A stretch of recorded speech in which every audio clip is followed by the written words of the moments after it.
Di tepi Sungai Martapura berdiri sebuah rumah adat Banjar yang menjadi saksi bisu perjuangan rakyat Kalimantan Selatan. Museum Wasaka beralamat di Jalan Kampung Kenanga, Sungai Jingah, Kecamatan Banjarmasin Utara, Kota Banjarmasin, Kalimantan Selatan. Museum ini menyimpan jejak keberanian, semangat pantang menyerah, dan kisah perjuangan yang tidak tercatat di dalam buku pelajaran.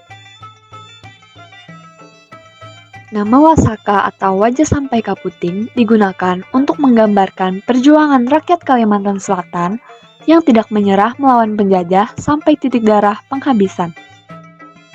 Yuk, kita lihat sama-sama apa aja sih yang ada di Museum Wasaka.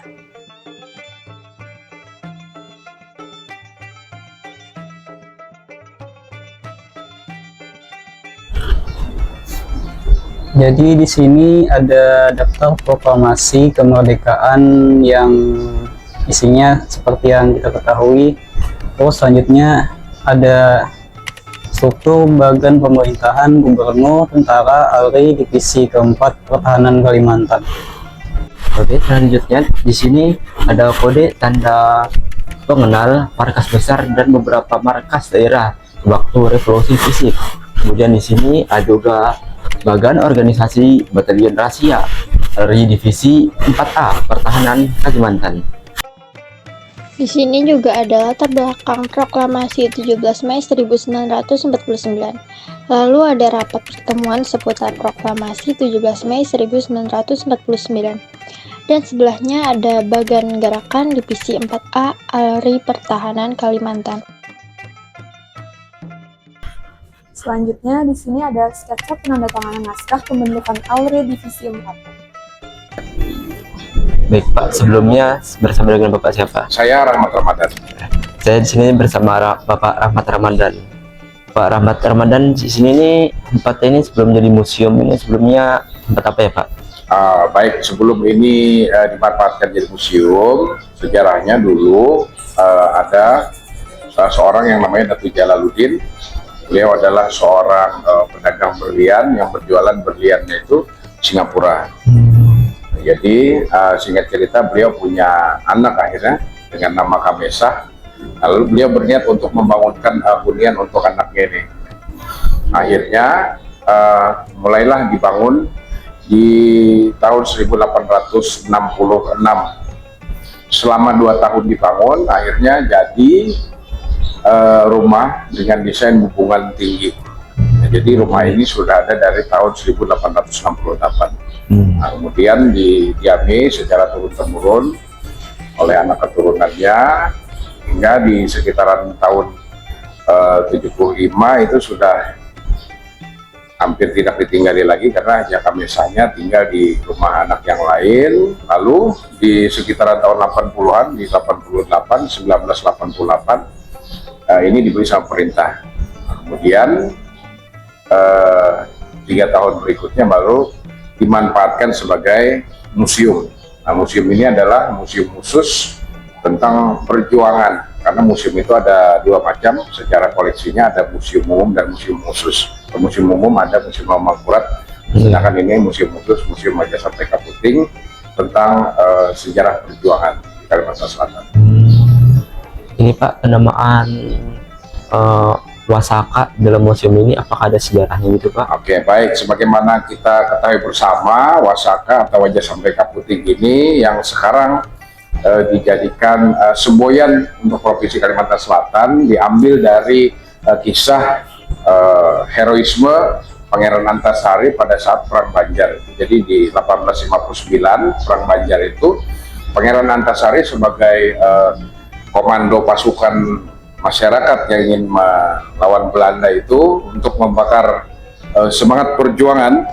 Nah, beliau menyuarakan dalam sangit balangsar dada menyerah kada wajah sampai keputing. Nah, jadi potongan Wajah Sampai Kaputing itulah yang diambil dan diharapkan pemaknaannya bisa mengilhami kita semua yang ada di Kalimantan Selatan. Syukur-syukur kalau ada di luar Kalimantan Selatan, ketika memahami maknanya si Wajah Sampai Kaputing tersebut adalah untuk membangkitkan semangat, dimana semangat itu diharapkan tidak akan kendor sampai akhirnya mendapatkan apa yang diinginkan sebenarnya. Kalau di museum ini Pak, apa aja koleksi-koleksi yang dimiliki Museum Pusaka ini, Pak? Ya, jadi saat ini Museum Majapahit Kaputing memiliki koleksi tentang sejarah perjuangan pada masa revolusi.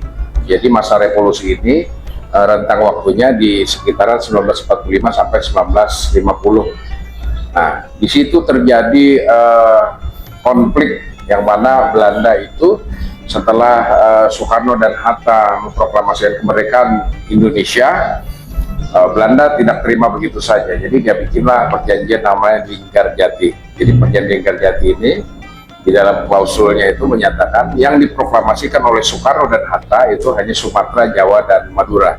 Artinya mereka tetap ingin menguasai Kalimantan, Sulawesi. Nah, jadi atas dasar itulah terjadi perlawanan masyarakat yang sudah tidak mau lagi dijajah. Nah, jadi barang-barang ini, senjata-senjata ini adalah milik masyarakat yang digunakan pada masa perjuangan revolusi tersebut. Secara umum orang menyebutnya revolusi fisik. Gitu. Ya. Nah, seperti itu. Jadi koleksinya macam-macam nih. Ada senjata tajam, ada senjata api rakitan, ada kita kasih lihat ada apa namanya alat-alat markas seperti itu. Di museum ini Pak, apa benda atau koleksi yang paling bersejarah Pak? Oke, jadi kalau dibilang bersejarah, semuanya tentunya bersejarah karena pastinya kita sebelum mengadopsi barang-barang yang tadinya milik ahli waris atau bahkan pada saat itu mungkin pendahulu kami di 90-an itu langsung menemui pejuangnya dan dia menyerahkan ke museum dengan ada imbalan jasa sedikit. Barang yang paling bersejarah di Museum Majapahit Kaputing ini menurut saya pribadi itu adalah ada yang namanya bakul kayang-kayang. Jadi bakul kayang-kayang ini ceritanya satu ketika Pak Hasan Basri itu sebagai pimpinan tertinggi Angkatan Laut Republik Indonesia Divisi 4A itu dikejar-kejar Belanda di daerah Pegunungan Meratus. Nah, kemudian melewati sebuah kampung dan akhirnya beliau bertemu dengan seorang ibu namanya Ibu Saniah. Nah, Ibu Saniah ini dimintai tolong Pak Hasan Basri, kemudian menyuruh Pak Hasan Basri untuk bisa masuk ke dalam bakul tersebut dengan membawa senapannya, lalu ditutupi dengan rerumputan. Dan benar saja ketika pasukan Belanda itu melintas, mencari-cari, bertanya, ya Ibu Saniah tentunya ya nggak tahu. Akhirnya setelah berlalu pasukan Belanda mungkin cukup lama, akhirnya ya alhamdulillah Pak Hasan Basri bisa selamat bersembunyi di dalam bakul itu. Seperti itu. Yang terakhir Pak, apa pesan Bapak untuk anak muda yang mengunjungi Museum Pusaka ini Pak? Ya, harapan kami pihak Museum Majapahit Kaputing tentunya mari kita jaga bersama-sama peninggalan sejarah perjuangan para pejuang kita yang tentunya waktu berjuang dia tidak ada kontrak, tidak digaji, bahkan bertaruh nyawa. Jadi datang ke Museum Majapahit Kaputing, resapi nilainya, rasakan atmosfernya, dan semoga bisa menginspirasi kepada kalian yang datang ke Museum Majapahit Kaputing tentang perjuangan para pejuang kita di masa ini. Terima kasih Pak atas informasinya.